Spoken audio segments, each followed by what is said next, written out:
Now, to begin, you might say that we have the great fortune of living during a time of extraordinary innovation and unbridled possibility within biomedical research. We have algorithms that can do everything from perform surgery with automated machines, discover rare genes, and predict the next flu virus. Biologists have rewritten human evolutionary history just from 3 grams of Neanderthal bone. It turns out that we had children with them almost 30,000 years ago when our ancestors left Africa and made their way into Eurasia. Scientists now have the means to piece together and clone DNA of woolly mammoths, ancient plants, and extinct species. You could say that geneticists can literally raise the dead. They can also remove harmful segments of your DNA that may cause debilitating illness through gene editing technology known as CRISPR-Cas9. And soon, there might be the possibility of creating medical therapies and pharmaceuticals tailored to your unique genetic ancestry and biological profile.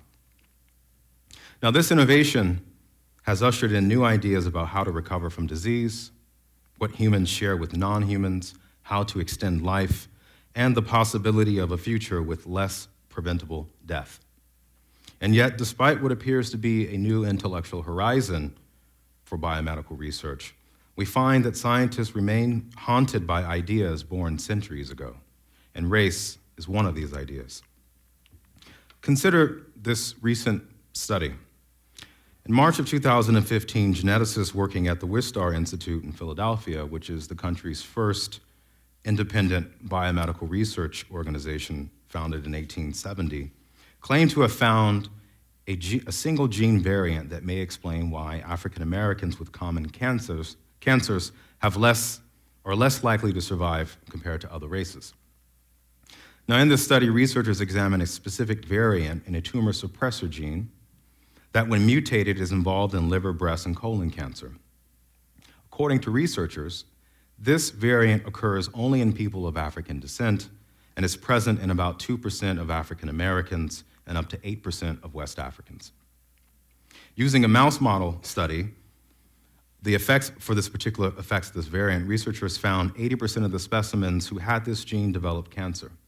And the lead author claimed in a press release to say, quote, "We may have finally found a truly genetic explanation for why African Americans are more prone to a variety of cancers." And she went further to say that, quote, "This is a variant that has never been observed in Caucasian populations. So identifying people who have this gene may be crucial for providing improved prognosis and personalized treatment that will lead to better outcomes," end quote. Now, reading the results of this study, you might come away with the idea that there is a single gene specific to Africans that accounts for why African Americans die more often than whites. You might also take away from this study the idea that Africans are a single group who all share the same set of genes, and that this genetic inheritance has been passed down over multiple generations into present-day African Americans. And finally, you might also believe, based on this study, that what we inherit from our ancestors is resistant to change, and that the environment does not influence the role that genes perform in disease. Now, the ideas that inform this study constitute what the anthropologist Audrey Smedley has called a racial worldview. This worldview reasons that humans can be divided into natural groups that contain traits, dispositions, and life chances exclusive to a particular population. To say that race constitutes a worldview means that it performs a role much like religion. That is, it provides a cosmological ordering system that attaches itself to culture, institutions, and social practices that ultimately structure how people perceive and believe in the world. But what are the origins of this racial worldview in the West? What traditions, habits of mind, and inherited practices shape the race concept used in a study like the Wistar Institute?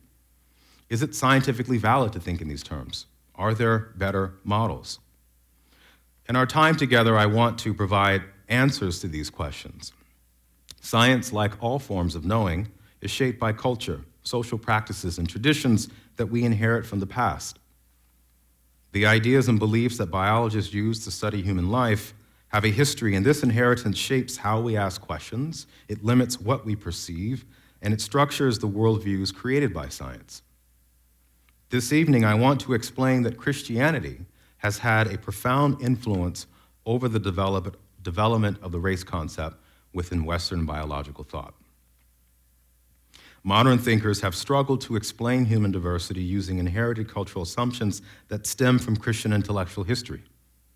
Innovation and development in science does not necessarily mean that scientists are no longer shaped by the ideas or the beliefs of the past. In fact, I believe that our fascination with scientific progress often blinds us to the haunting influence of Christianity over contemporary biomedical research. I want to focus on two aspects of Christian thought that I believe have been central to the development of the race concept and continue to shape the worldview of biologists. The first is the racial imagination of the early church. Until recently, this was ignored by scholars. However, early church thinkers produced several ideas about the emergence, dispersal, and replacement of distinct peoples that would prefigure the intellectual horizon for future scientific discussions of race. The second aspect of Christian thought relevant to the race concept in science is the belief that God is a creator, or the idea of the creator God. For Christians, this notion helped answer questions about the source, structure, and purpose of living things. In the modern context, God, often spoken of in terms of nature, would remain a powerful organizing concept for the study of human biology and genetics. Together, these two features of Christian thought create what I like to call the religious preconditions for the race concept in modern science.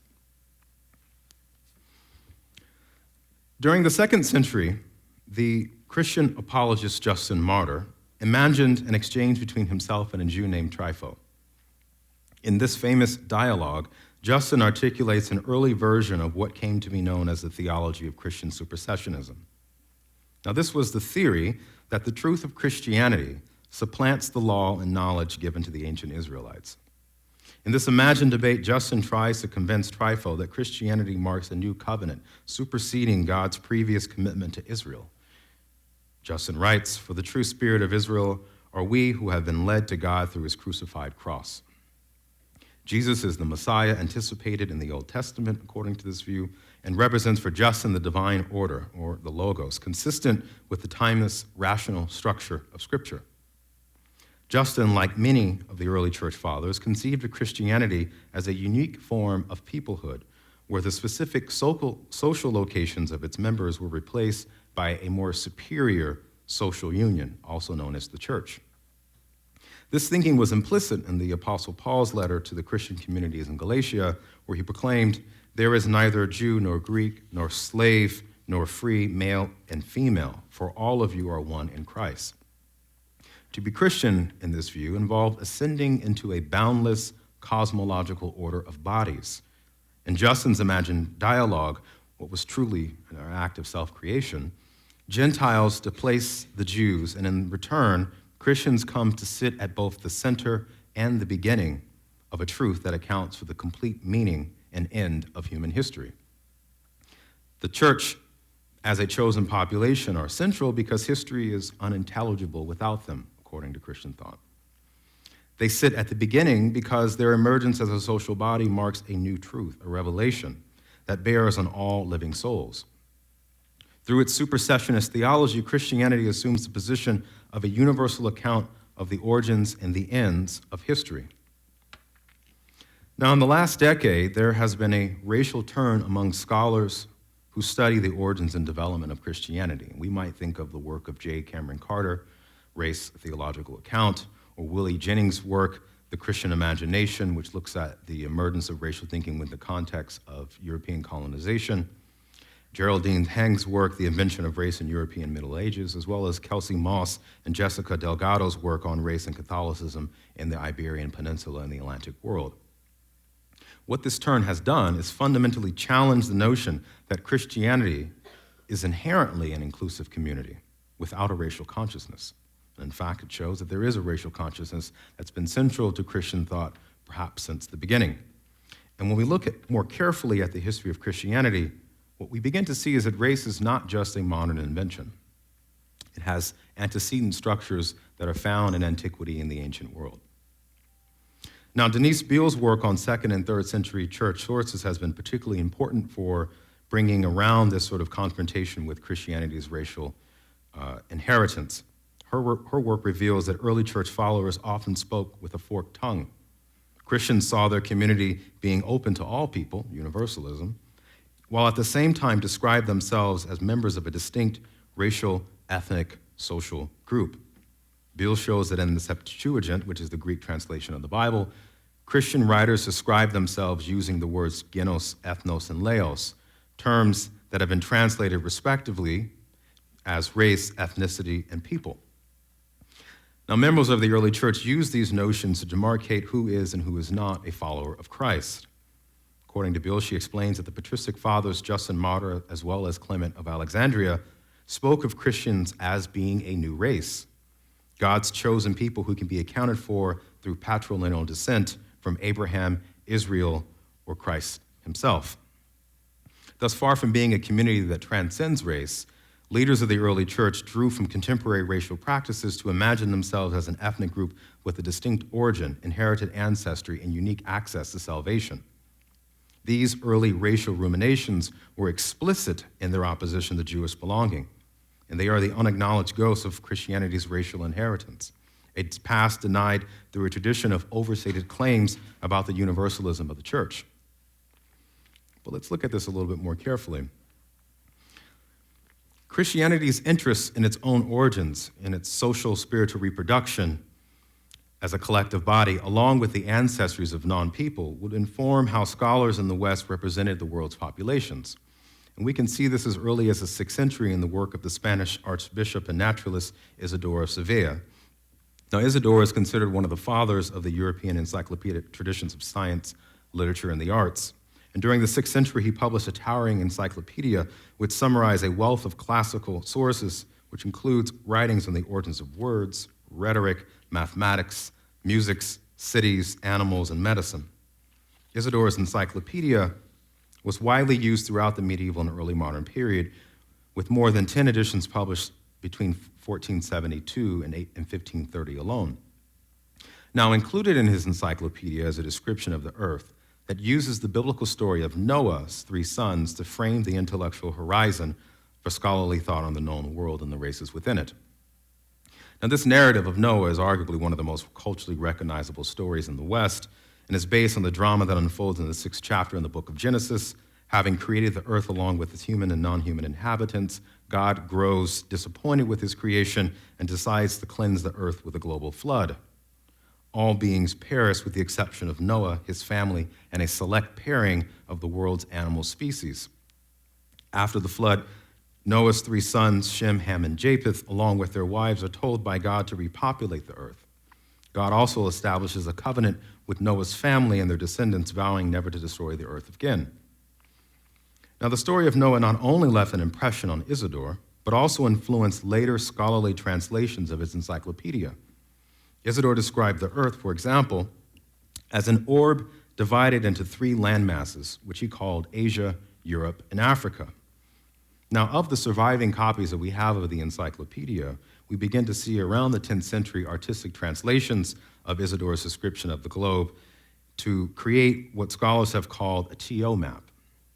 Now, these maps are comprised of a circle overlaid with a T, dividing the world into 3 different spheres.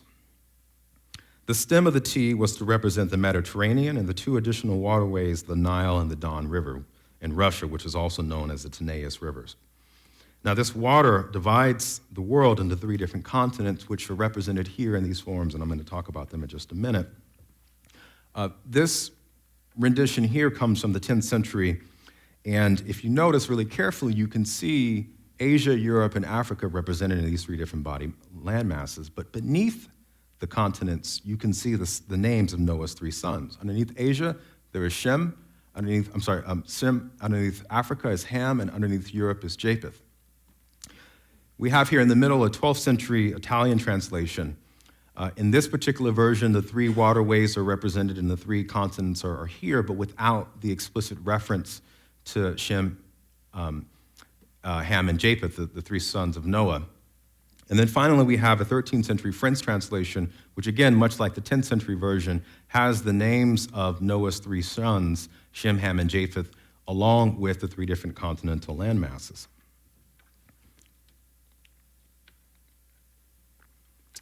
Now, during the 16th century, the Protestant reformer Martin Luther would create his own illustrated depiction of this foundational myth within the biblical tradition in the world's first color printed Bible, which was produced in 1534. Now, Luther oversaw the wood cutouts from the workshop of Lucas Cranach, who at the time was one of the most influential artists in Saxony during the 16th century. And if you notice here in this depiction from this illustrated Bible, we have represented two different aspects of the story of Noah. We have on the one hand, on the left-hand side, Noah, the older gentleman here, with his three sons, praising God for releasing them of the flood and allowing them to disembark. But then we also have on the right-hand side the story of the curse of Ham, which is a narrative that shortly after the flood, one of Noah's sons sees him naked, and there's a curse that sort of has fallen on him. And scholars talk about this in the 19th century as part of a justification for slavery and the racialization of African people. But I'm not going to get into that detail, because what I want you to focus instead is to notice the racial ancestry of the populations in this story here. You can see very clearly that Noah himself is represented as an Anglo-Saxon German, and that his three sons are blonde, brunette, and perhaps some sort of a mixture of a strawberry complexion in terms of the hair. God himself is represented as a brunette. And so this racialization is quite interesting because it's the world's first colored illustration of the Bible. Now, some of you might be thinking, well, Luther was just merely representing this foundational text in the traits of his countrymen. And this is largely sort of an innocuous thing that we would do. We would sort of project ourselves into this foundational biblical story. But if we take this view, we're downplaying the global significance of Christian truth, as well as its aspiration to provide a universally applicable understanding of the origins and meaning of all of human life. You'd be hard-pressed to find a Christian scholar after the 16th century who believed that Judaism or the religions of the East or the indigenous cosmologies of people in the New World were equal to that of Christianity or provided a more accurate representation of human life. Even during Luther's time, the Protestant Reformation put on display Christianity's hostility toward alternative truth claims and worldviews, even if these views came from within the church itself.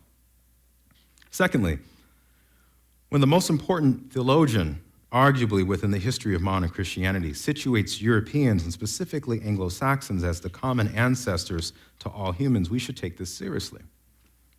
It's important that we understand that the story of Noah is a narrative of population replacement, and as well as a story marking Noah's family as a chosen people. Luther's decision to render the family who repopulated the earth as a white European conveys moral beliefs about which people are closest to God and thus which color is a chosen race. And when we look at the history of the race concept within Western science, beginning with its emergence in the 18th century, what we actually find is a very long tradition of scholars arguing that the first humans were white European. The father of modern secular anthropology, Johann Blumenbach, argued in the 18th century that because of their white color, Caucasians were the original human form.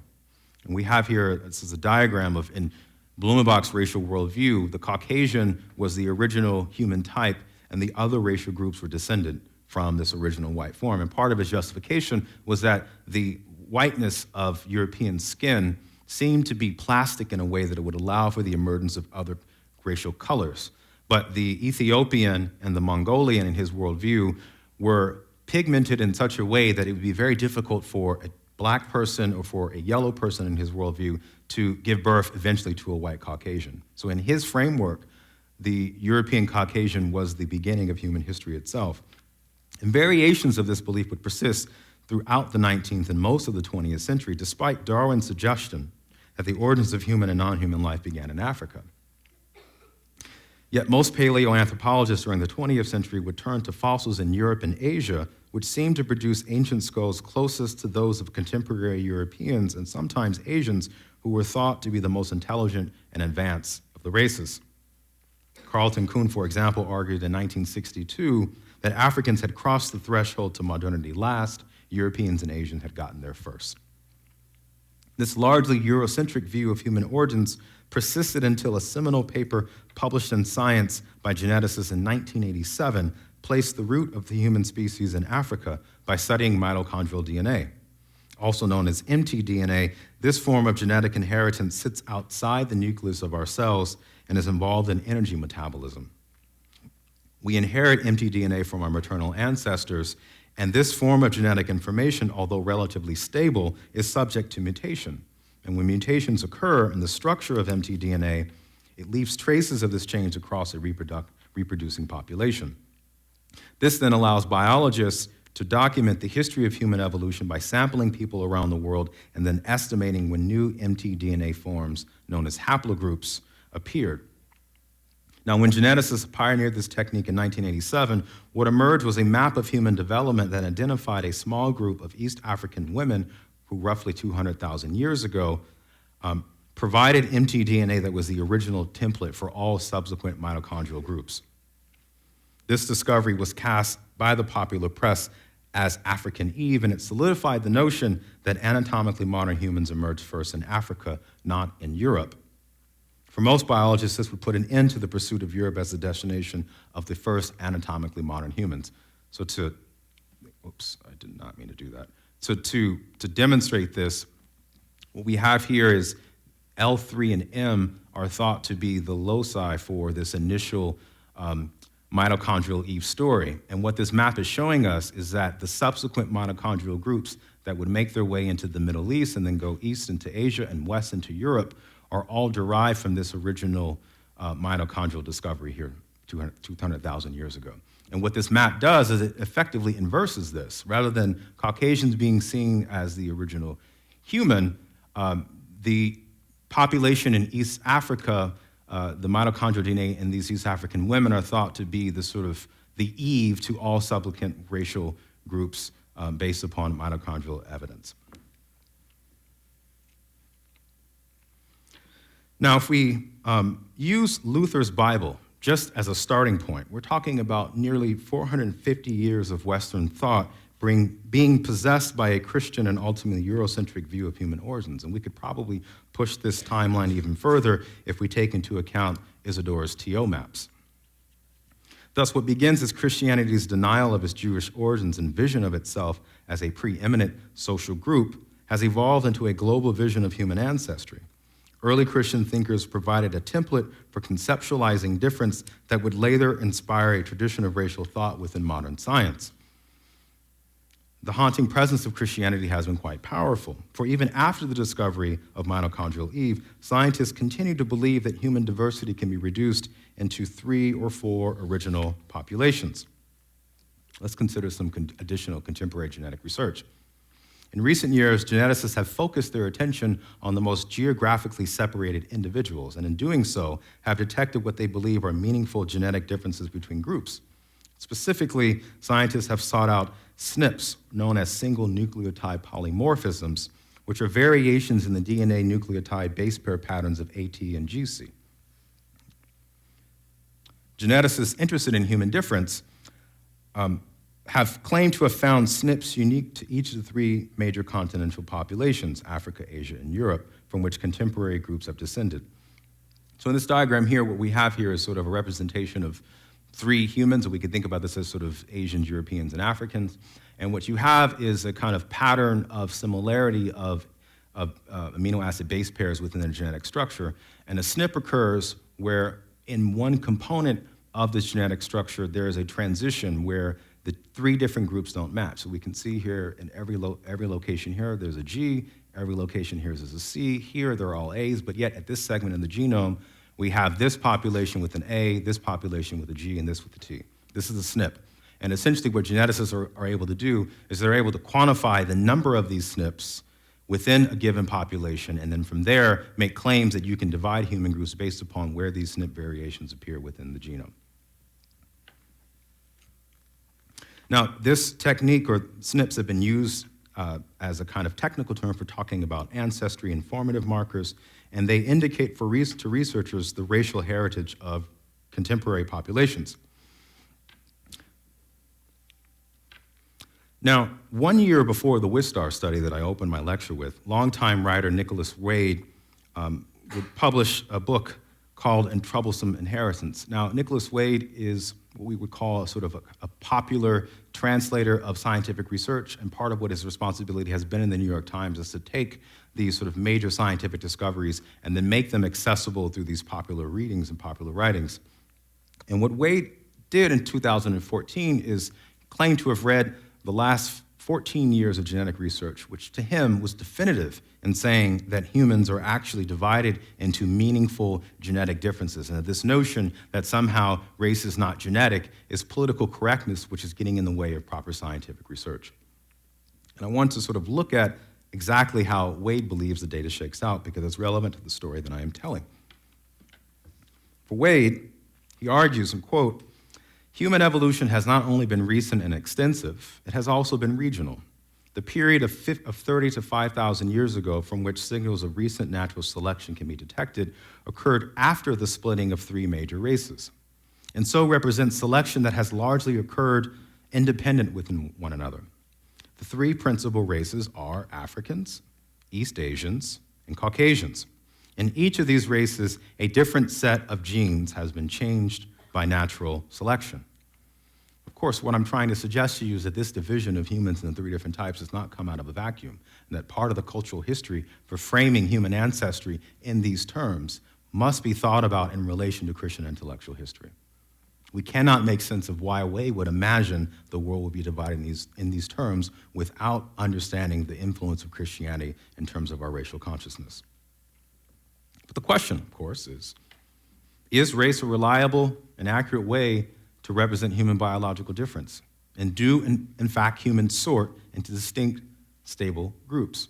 So I want to kind of get at this by pulling away from the human question and thinking about this on a kind of species level, and by comparing humans to our closest primate ancestors, chimpanzees in particular. And what we find actually is that you can do a SNP analysis, much like geneticists do for contemporary populations, to compare humans and chimpanzees. And what we actually find is that the number of single nucleotide divergences is about 1.23%. And then when you add into it insertions and deletions, that adds an additional 3%. Total differences in terms of SNP variations is roughly about 4% between humans and chimpanzees.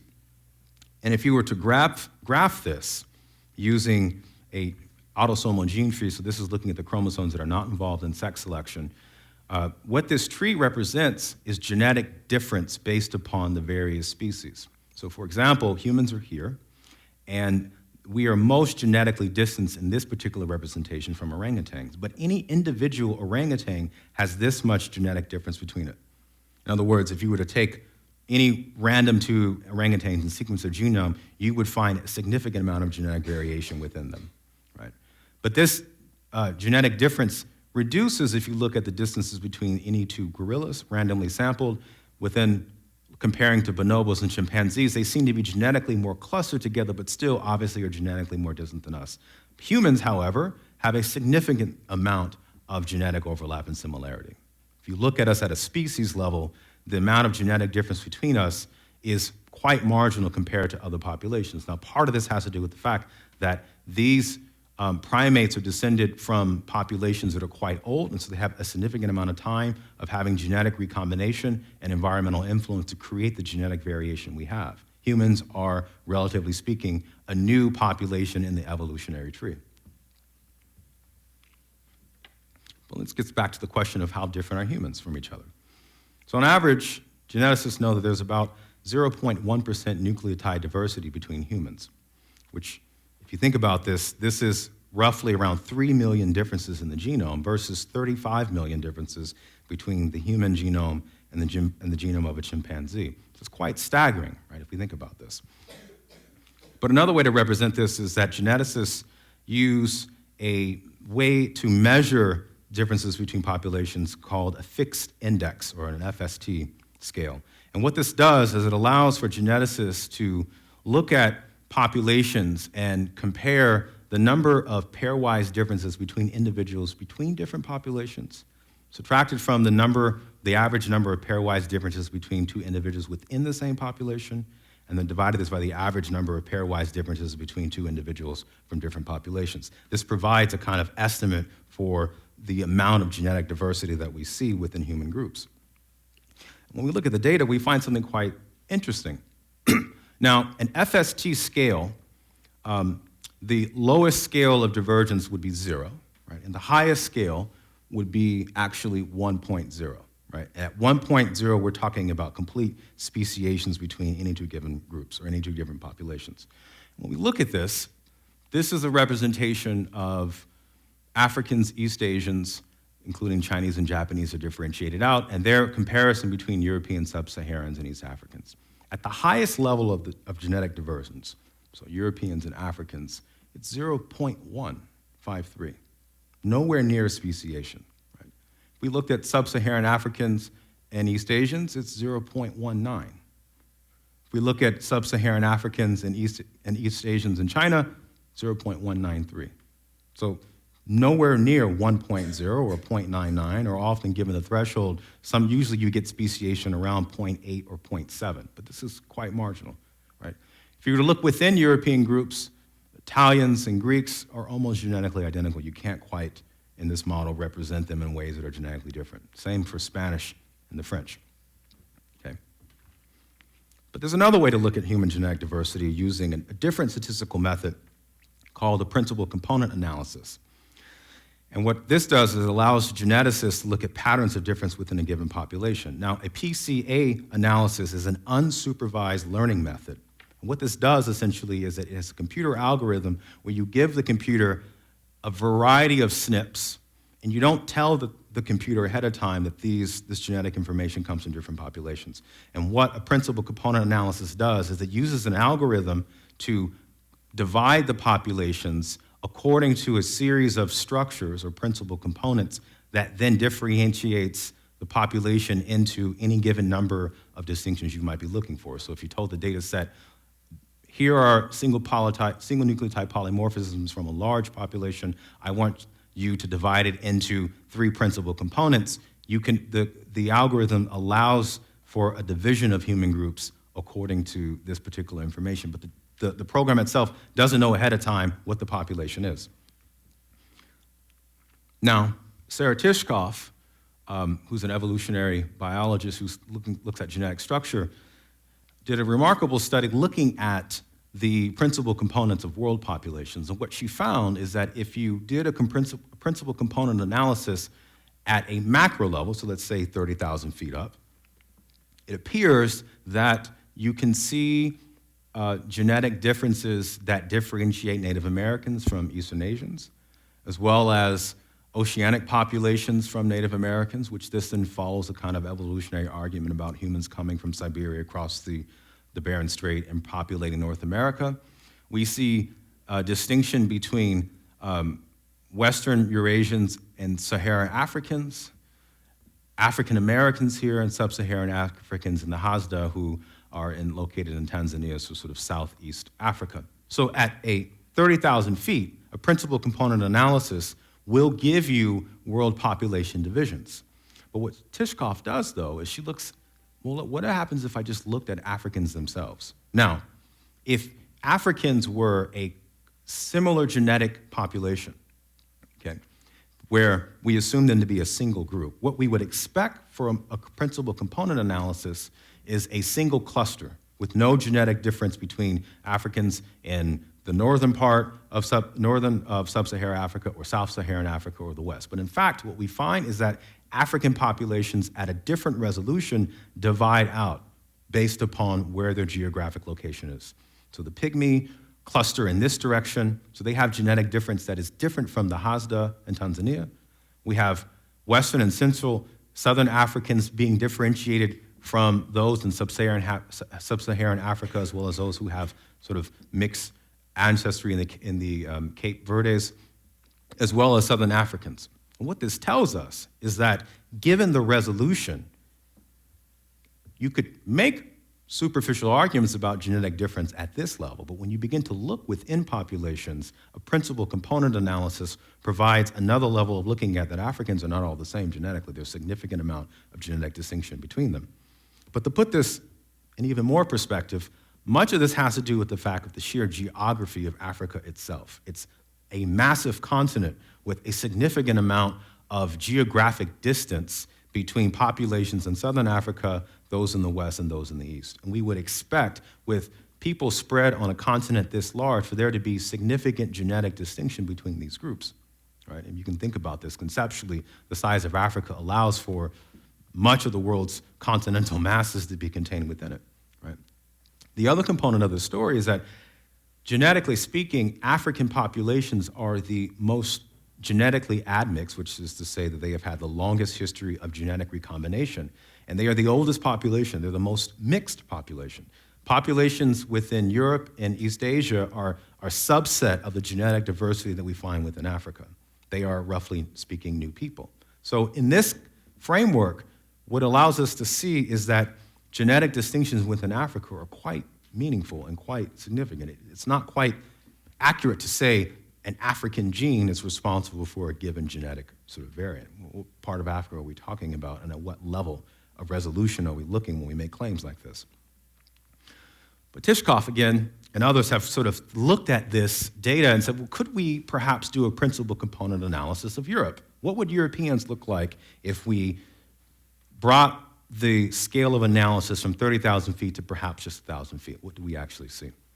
And so what we have here is a principal component analysis of the major populations in Europe, and what we find, what we would expect if Europeans were a singular genetic population, is clustering all in the center, right, where you wouldn't be able to actually distinguish populations. But in fact, what we find are that there's significant distinctions between Western Europe and Central Europe and Eastern Europe, all of which map onto the social history of the particular continent and the geopolitical and environmental divisions between these groups, and the histories of reproduction within these contexts. The point here being is that genetic distinction, we find it at every level of the genome, and it becomes particularly more powerful the closer we're looking at in terms of our scale. There's another principal component analysis of just the population in Finland, which we think phenotypically the Finnish are perhaps the widest phenotype we can imagine in Europe, right? And we would expect, if they are sort of genetically the same, there would be no way to distinguish them. But in fact, what we find through a principal component analysis of significant genetic difference based upon the geography within Finland. The Finnish are not reducible to one single set of genes, to put this in perspective. So again, this brings us back to this tree map. What the principal component analysis confirms, as well as the FST scales, is that human diversity within humans is quite small and marginal compared to other populations, right? And again, how different are modern humans from each other? Well, on average, it's 0.1% diversity. It's quite marginal. Yeah, but despite this, geneticists remain relatively confident in saying that single nucleotide differences are significant to talk about there being genetic differences between human groups.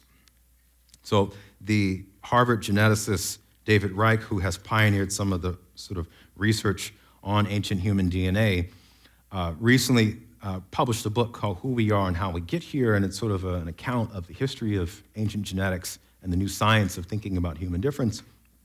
And Reich is confident in saying that groundbreaking advances in DNA technology have been made over the last 2 decades, and these advances enable us to measure with exquisite accuracy what fraction of an individual's genetic ancestry traces back to, say, West Africa 500 years ago, before the mixing in the America with West Africans and European gene pools. So this sort of narrative is strange in that it presupposes that the West Africans themselves were not already differentiated genetically, right? And it also presupposes that the mixture that was taking place within America was also happening with a European population that was relatively homogeneous, but that historically we know not to be the case. The American colonies and subsequent waves of Europeans who came over were from all parts of Europe, and that the Africans who made their way into Europe through the transatlantic slave trade came from multiple parts of Africa. They came from Central Africa, they came from the South, and they were shipped both to the Caribbean and to the Atlantic. So there's something both curious and strange with this sort of confidence on the one hand, for geneticists to still think in racial terms, despite the fact of there being counter evidence to show that the amount of genetic differences between populations is relatively marginal. And this gets to another component of genetic research, which is what we see depends often on how we sample. If you run a principal component analysis and you're interested in clustering, well, it can cluster for you. You can tell the genetic algorithm to give me 3 different populations based on a data set, and it can produce that for you. But what we actually know, given the history of human evolutionary genetic history, humans divide into kind of a clinal division. There's gradients of genetic similarity across each of the populations, such that this earlier diagram here, what we're actually seeing is that we see genetic gradients that link gradually each of the world's continent populations, not stark cleavages between human groups. So I want to shift gears a little bit and talk about another component of the sort of intellectual history that informs contemporary genetic research. And this involves an idea that links back to Christian notions of a creator God. And this notion appears throughout Christian theology as an intelligent being who has designed the natural world where living forms can be explained through appeals to God's power in natural law. Now, this creationist view of nature is unique to the Abrahamic faith traditions and proved essential or proved useful as an organizing principle for Christian scholars studying the natural world. So here's an image of God the Creator that comes from a 13th century cover of biblical texts in Vienna.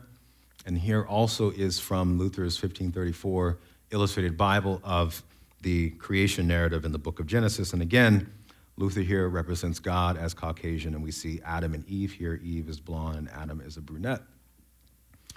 And these images reproduce this sort of creationist logic that has been embedded within Christian theology. And we can actually look at this as early as the Christian thinking, the racial imagination, or the imagination of St. Augustine, who proposed that nature contained the keys to our physiological destiny.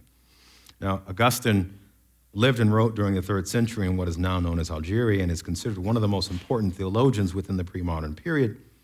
And during a time where theology and his study of nature were inseparable forms of scholarly activity, he wrote extensively on the origins of organic life. Augustine believed that the forms of living things were created by God at the origin of life as tiny specks containing seeds for future organisms.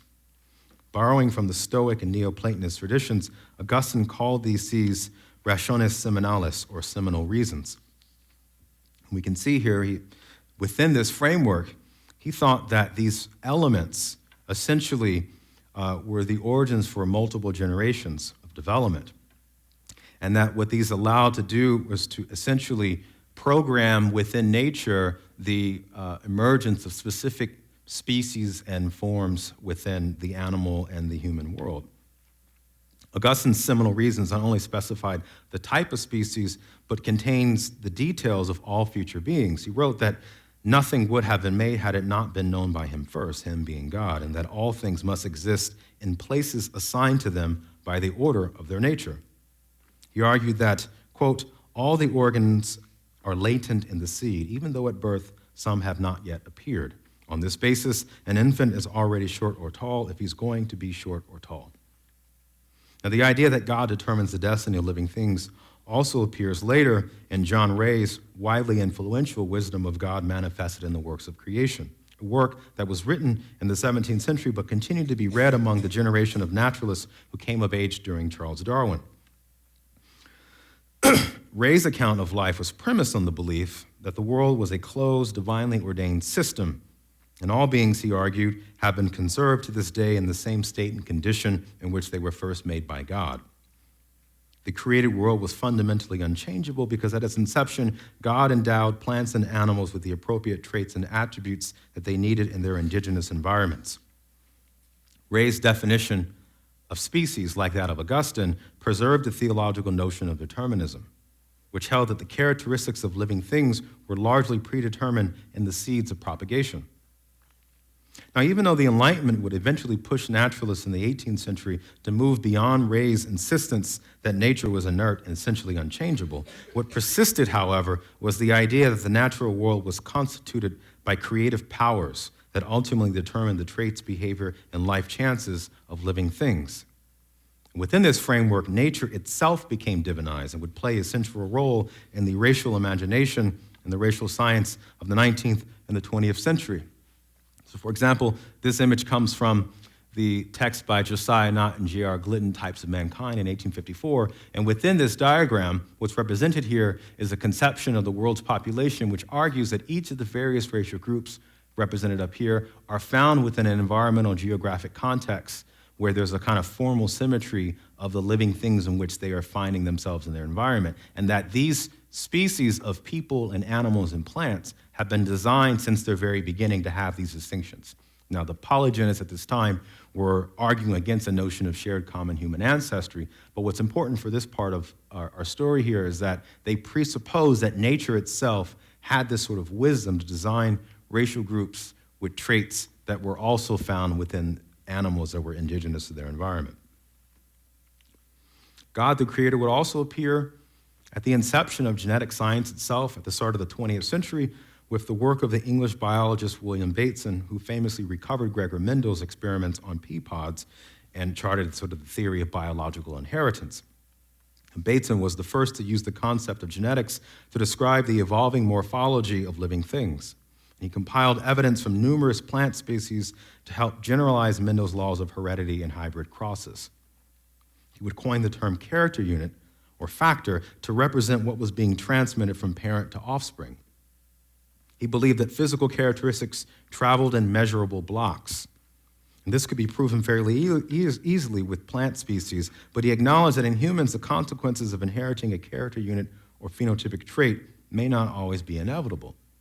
The environment, he argued, was partly to blame. He argued, quote, "It is not in dispute that the appearance or non-appearance of a character may be in part decided by environmental influences. However, Bateson believed that the environment only played an enabling or disabling role in terms of the processes that were otherwise determined by genetics. He claimed that the character units are the fundamental elements, and consequences of environmental interferences are subordinate to them.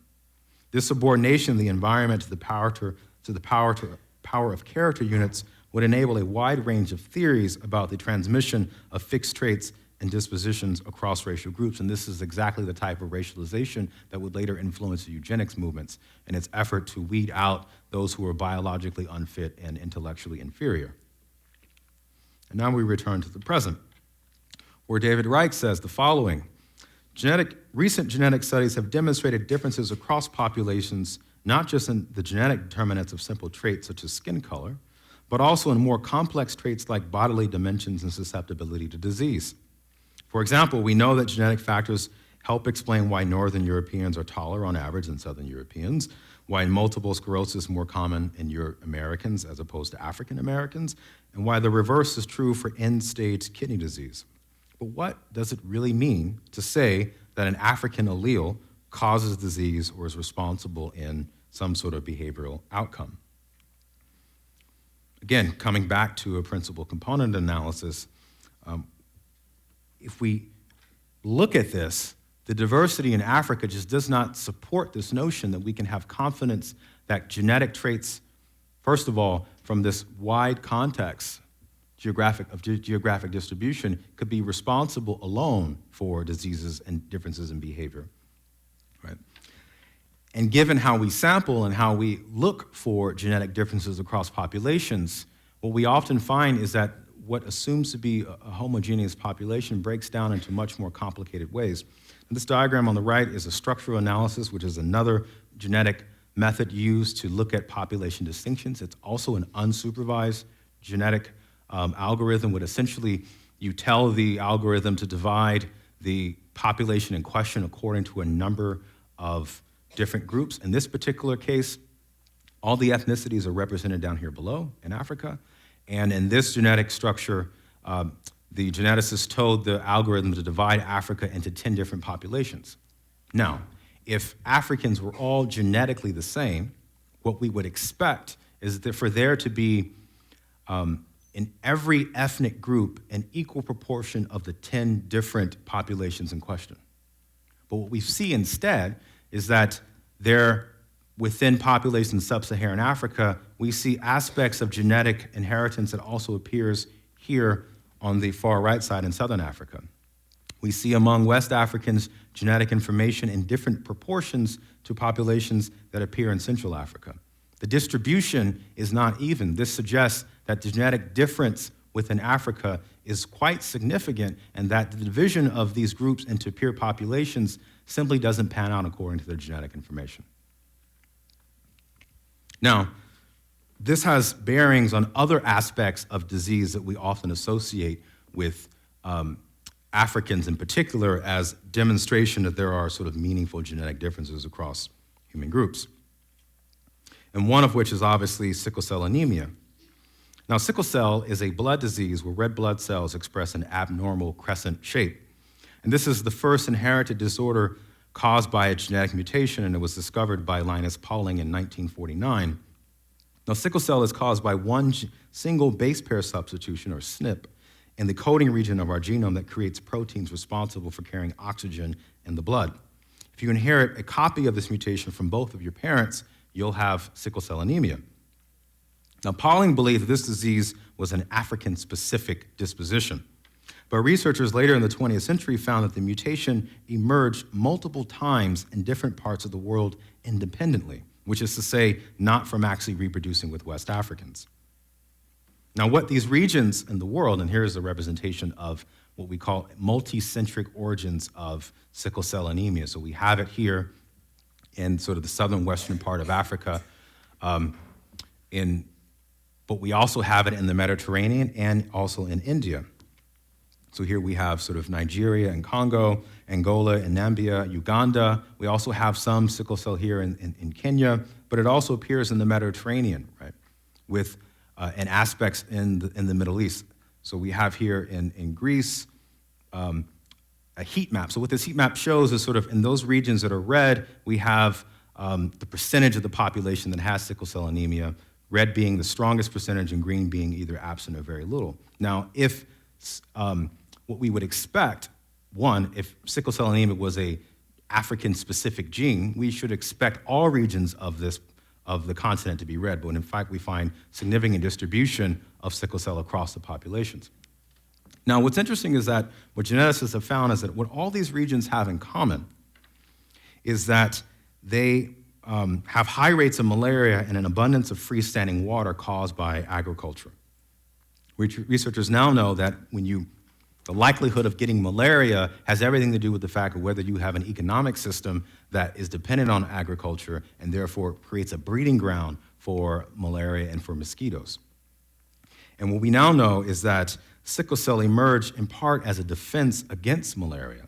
Abnormal cell expression slows down the parasite involved in this disease and thus reduces the number of parasites infecting a particular host. So in other words, you can think of sickle cell as a type of protective mechanism against malaria. And that mechanism, however, if both traits are found within your parents, becomes a debilitating disease over time. But it is not merely a race-specific disease. It's a disease that human populations under the right environmental and economic conditions can manifest itself. Now, the representation of sickle cell in the New World has everything to do with the fact of the transatlantic slave trade. And what we find is that the regions of the world where we see the strongest signature of sickle cell trait were also regions where the largest number of Africans were brought into the New World, both in South America, in the Caribbean, and in Central America, and eventually into the US. So what you could say here is that sickle cell anemia appears in the New World because of the transatlantic slave trade, right, and the movement of black bodies from this continent to work in slave labor. But there's another genetic specific trait that is often talked about as representation of a distinction between one population or the other. And this is the idea of lactase persistence, which lactase persistence, and I just want to say, what you're seeing here are images of recent white nationalist groups that have seized upon this idea that Europeans are a population that have this genetic mutation that allows for the digestion of milk, protein, and fat outside of adolescence. And it is, in fact, a mutation, right? Humans are actually, I don't want to use this word, but humans in a normal state lose the ability to break down milk fat after adolescence. But a mutation occurred that allowed for certain population groups to do this. This is a group of white nationalists called the Proud Boys who began to publicly display their genetic distinction by being in public spaces with their shirts off and drinking gallons of milk as a way of talking about their biological uniqueness, but also racializing notions of milk as a hearty source of sort of proteins and fat and et cetera. But again, geneticists show us, though, that African and European populations evolved this mutation of the same gene at least 4 different times with positive selection surrounded in areas of the gene of the chromosomes. And what we find actually is that lactase persistence, if you look at this as another heat map, where red showing the ability to break down milk, protein, and fat, and blue showing the sort of weakened ability, you see multicentric origins for this genetic mutation.